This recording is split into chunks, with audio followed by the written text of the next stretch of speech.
290億美元，一家韓國公司這個星期五要去納斯達克敲鐘，一口氣牽走這麼一大筆錢，很可能是外國公司在美國市場上有史以來最大的一次發行，超過當年的阿里巴巴創下的紀錄。很多的媒體通稿都在用同一個詞，利好。我把他那份幾百頁的招股書翻完了，判斷正好相反。這家韓國公司敲鐘，第一個該睡不着覺的不是首爾，是美國那家叫美光的公司。為什麼這事值得你花20多分鐘看這期視頻呢？很簡單，只要你手裡有一只沾 AI、沾芯片的股票，美光也好，英偉達也好，隨便哪只半導體都算，這家韓國巨頭在納斯達克一上市，就會悄悄地改寫你這只票的定價邏輯。先把事情說清楚，因為很多的報道都講擰了。SK 海力士這次不是從韓國搬走，不是退市，也不是重新上市。他在韓國的老股一股沒動，他只是在美國那邊額外印了一批叫 ADR 的憑證。ADR 就是美國存託憑證，說白了就是讓美國人能用美元在美股的時间裡直接買賣他的股票。這次發的新股1779萬股，佔總股本的 2.5%。一般普通股對應10份的 ADR， 代碼叫 SKHY， 定價也出來了，每股大約242萬韓元，一份 ADR 差不多是24萬韓元，整個盤子敲定在了43萬億韓元。你注意到那個 2.5% 了嗎？這才是最有意思的地方。一家真缺錢的公司會只賣 2.5% 嗎？何況他賬上的淨現金已經推到了35萬億韓元。他不缺錢，他缺的是一個能給他這套家當重新標價的地方。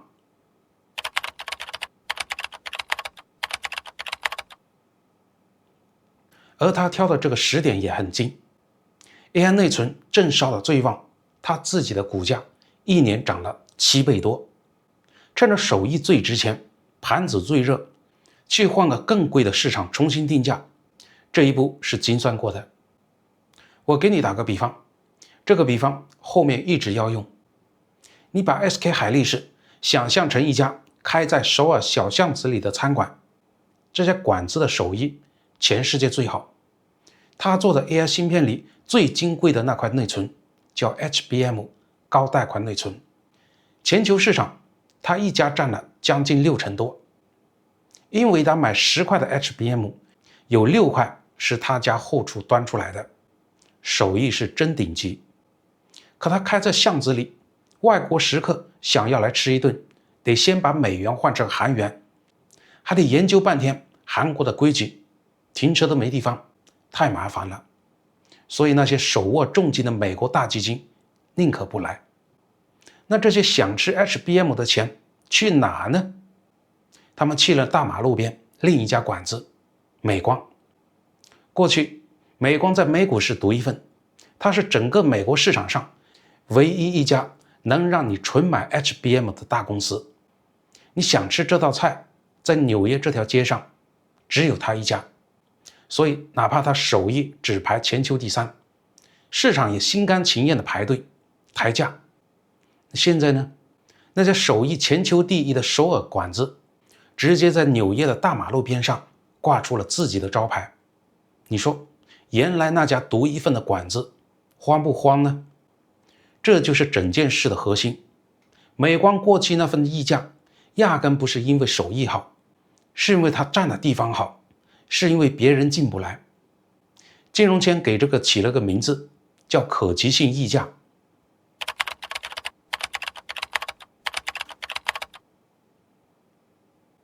你品品這個詞，可及性，能不能買得到？美光貴，不貴在技術，貴在你除了它沒得選。數字最能說明問題。論手藝 ，SK 海力士 HBM 全球第1，美光第3。論賺錢，海力士今年1季度的營業利潤率 72%， 創了紀錄。反超了台積電。美光更狠，飆到了81%。內存這個過去幾十年出了名的苦的行當，被 AI 一把拽進了暴利時代。可論估值呢，海力士的遠期市盈率大概7.4倍，美光9.4倍。一個手藝更好、賺得更兇的公司，估值反而更低。匯豐算過一筆更狠的賬，朋友們，過去整整13年，美光平均比海力士貴35%。這35%不是靠技術掙來的，是靠一句你買不到我的對手。現在這條護城河被填平了，這還只是表面上的，真正的殺傷藏在一個大多數人沒看的地方。美光在那些半導體 ETF 裡權重高達8%到11%，常年是頭號的重倉股。為什麼呢？因為過去它就是獨苗。你要是想在美股裡純壓 HBM、壓 AI 內存這一塊，除了重倉美光，找不出第二個大票。可現在海力士要進指數了，指數盤子就這麼大，塞進一個大塊頭，就得從別人身上雲倉位。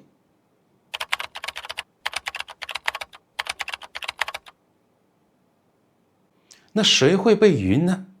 最可能的就是那個占了大頭，又跟他高度同質的美光。換句話說，海力士每被買入1塊錢，背後就可能對應着從美光身上賣出去的1塊錢。他不光搶走了美光的光環，還要在同一個池子裡抽走美光的線。這還沒完，華爾街那幫對沖基金最愛幹這種買賣。眼看這兩家做一樣生意的公司，一個便宜，一個貴，他們會怎麼做呢？做多便宜的海力士，做空貴的美光，賭這個差價遲早會收窄。這種錢一進場，等於給美光的估值又壓上了一塊石頭。可如果你以為海力士千里迢迢跑進紐約，就為了把美光比下去出一口氣嗎？那你把它看小了。他真正要的那樣東西，藏在一套幾乎沒人跟你講的規則裡。這套規則叫指數納入。你可能覺得這詞枯燥，別急，我翻譯成人話。它其實是一台印鈔機。現在全球有幾萬億美元是所謂的被動資金，他們不買某只股票，他們買一整個指數，比如追蹤納斯達克100的 QQQ， 比如追蹤費城半導體的那些 ETF。 這些基金是機器，認死理。只要一只股票被塞進指數，他們就必須按比例的買入，不管當時是貴還是便宜，閉着眼也得買。你可以把它想象成一群不看價的食客，規矩說這家館子上榜了，他們就必須進去點單。這種錢不講道理，可也正因為不講道理才最兇猛。海力士的全球總市值差不多1350億美元，穩穩地排進納斯達克前列，所以它企業一上市就能很快的進納斯達克綜合指數。更關鍵的是，納斯達克100有望年底前把它納進去，而費城半導體指數規矩更死，它一年只在9月認一次新成員，還得看你7月底的數據夠不夠格。海力士7月10號才上市，趕不上今年這班車，下一次得等到明年的9月。你發現沒有？這中間隔着好幾個月的時間差，這就給了那些聰明的主動資金一個搶跑的窗口，趁着被動買盤還沒完全砸進來，先埋伏進去。所以你別看7月10號只是個上市的日子，它背後是一條排好隊、分批到賬的買單，一波接一波。那這筆被動買盤有多大呢？按券商估算，大概在15億到45億美元這個量級。匯豐因為這個邏輯，把目標估值上調了2成，理由白紙黑字5個字：可及性改善。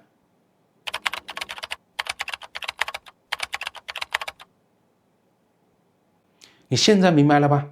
那290億的融資根本不是重點，這台不看價格的自動買盤才是海力士真正要的大利。他要的不是錢，是一群被規則綁住手腳，必須給他抬轎的人。可問題也跟着來了，換個地方敲鐘，就真的能拿到美光的身價嗎？這裡有個更根本的東西，海力士動不了。咱們回到那家餐館，他在紐約掛了新的招牌，食客好找了，錢也好付了。可這家馆子的產錢、後廚還是那位說一不二的老闆，全部還留在首爾。招牌能換，老闆換不了。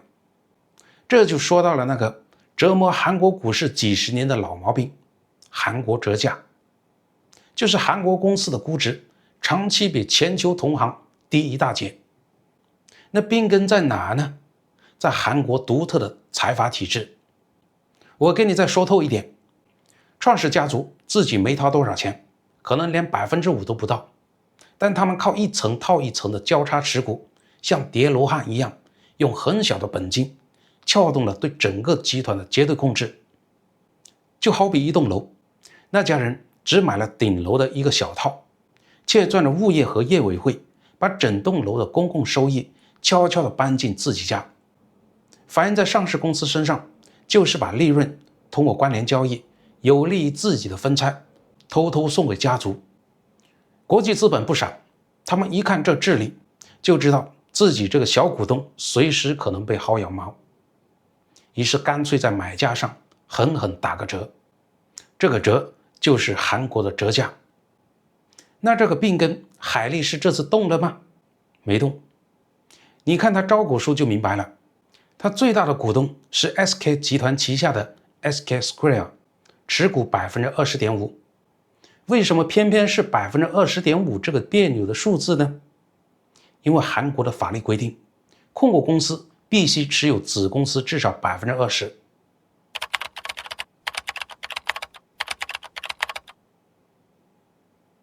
他這次只發 2.5% 的新股是精算過的，就是要保證發完之後 SK Square 還能剛好卡在 20% 這條紅線之上，控制前一分不撒手。你看赴美這麼大的動作，對那套家族控制的股價，他一根手指頭都沒捨得動。那 ADR 到底能不能治好這個病呢？歷史早就給過答案了。韓國公司去美國掛 ADR 不是新鮮事。韓國電信、浦項制鐵、KB 金融這些老前輩幾十年前就去了。結果呢？據業內數據，浦項制鐵剛上市那會，靠着稀缺享受過溢價，可風光沒幾年就一路跌回平價，後來還打了折。KB 金融、韓國電信長期也就是折價的命。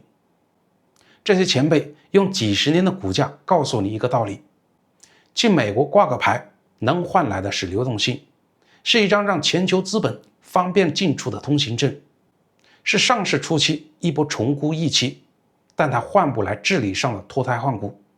所以我的判斷是，這張通行證短期真能讓它漲一波。這也是為什麼這幾天韓漲的聲音這麼大。但想真正抹平那 35% 的折價，跟美光平起平坐，得看它背後那套治理和分紅肯不肯改。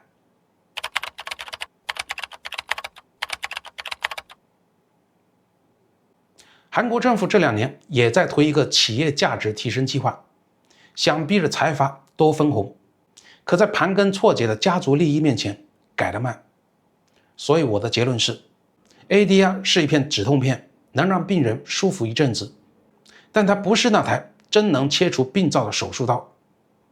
說到這兒，如果你手裡正攥着這幾家的股票，我給你一個特別實在的判斷框架，你不用去猜華爾街的心思，只需要盯住一件事：海力士上市之後，它的分紅政策，它大股東那套控制結構有沒有實質性的鬆動？如果只是換了個交易的地方，那他家族說了算的股價一點沒變，那這波估值修復大概率就是短期的情緒行情，衝高了之後還得回來。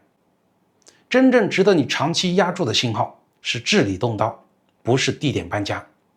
這個判斷比任何人喊的目標價都管用。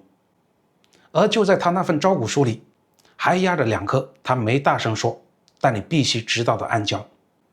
第一顆是官司。就在他更新招股書的節骨眼上，一份反垄斷的集体訴訟递到了美国加州的联邦法院，海力士、三星、美光三巨头被一起告上了法庭。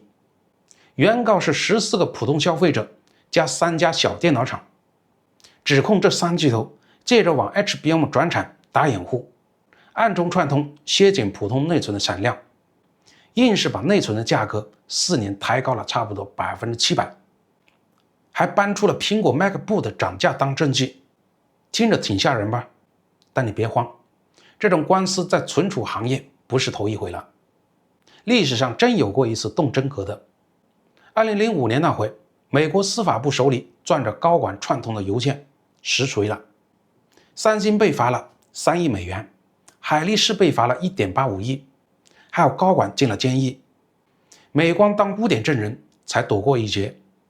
可那次是真有直接證據的，到了後來又有一場民事訴訟，指控幾乎一模一樣，結果被法院駁回了，理由是幾家寡頭在市場差的時候一起減產，更像是各算各賬的巧合。法律上這叫有意識的平行行為，不等於非法串通。要在沒有內部鐵證的情況下，證明他們坐下來密謀過，門檻高得嚇人。海力士自己也說了要硬剛到底，所以這顆雷短期大概率是虛的。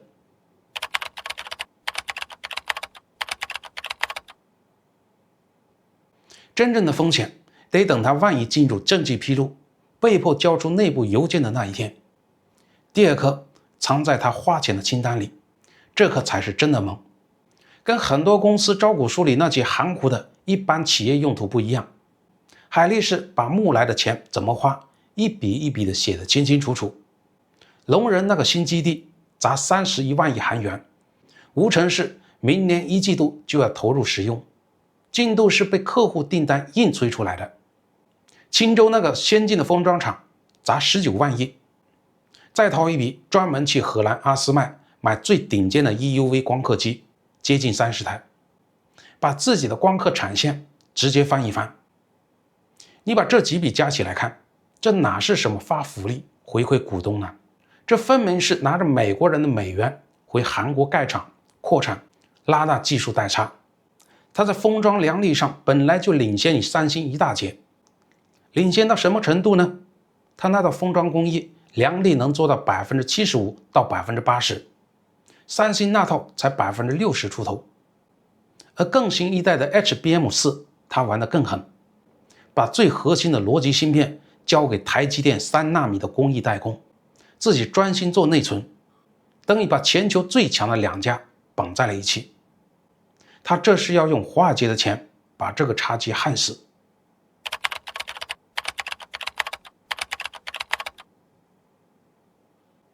而他這一步走出去，等於把一道選擇題狠狠地拍在了三星桌上。你跟不跟呢？三星現在很尷尬，他不是沒在追。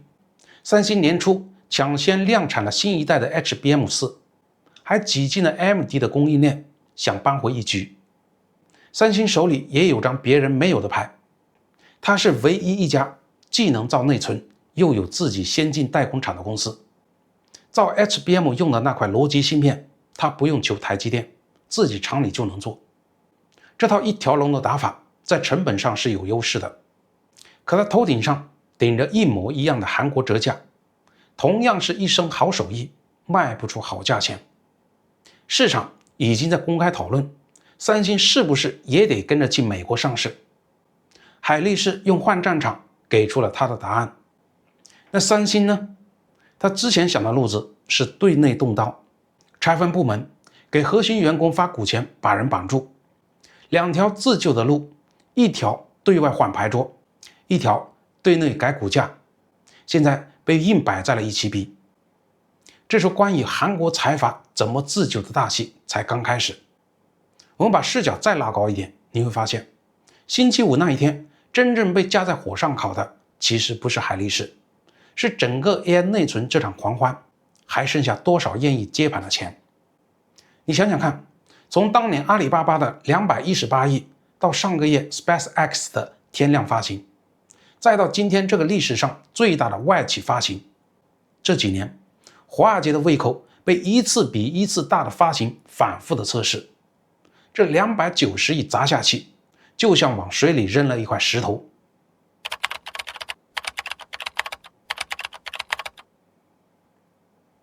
是激起滿堂彩，還是砸出一片死寂，本身就是一次體溫的測量。認購要是火爆，說明這場 AI 盛宴還有得吃。可要是一冷，那就是繼6月首爾3次熔斷之後，市场給你敲的第二記警鐘。還有一件事你必須拎清楚，別把這2件事搞混。這場敲鐘衝擊的是估值，是資金的流向，是華爾街給 HBM 這道菜重新標的價。它衝擊不了產能，也改不了份額。海力士的 HBM 還是全球第一，美光還是第3，這不會因為誰在哪敲鐘而改變。所以你現在能做的，不是衝進去追那個開盤價，是盯着那一件事，它的分紅和大股東的結果，改還是不改？改才是真信號。手藝最好的那家館子，終於從首爾的巷子走到了紐約的大馬路上。他到底能不能拿到應得的身價，還是說他只是給這場 AI 盛宴遞上了一支體溫計呢？招牌換了，可後廚那位老闆還是原來那個人。如果你現在能在美股直接買到那家手藝全球第一的 HBM 館子，你還會繼續賺着隔壁那家手藝第3且更貴的美光嗎？評論區告訴我你的判斷，記得點讚、訂閱、打開小鈴鐺，咱們下期再見。